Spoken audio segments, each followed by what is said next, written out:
আজি মাকুমলৈ বুলি আহিলো মাকুমৰ ৰাস্তাটো ইমান ভাল এটো আগতো আহিছিল আগত ভাগাচিকা ৰাস্তা আছিল এতিয়া বহুত ভাল কৰিলে দেই বহুত ভাল লাগিছে আবি মাজে মাজে ৰাস্তাটো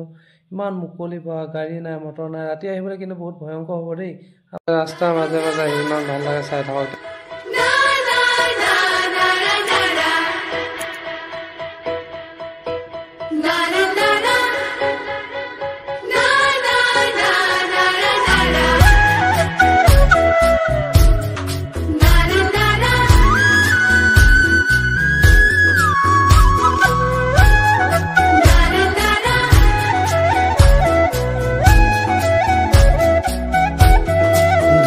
corner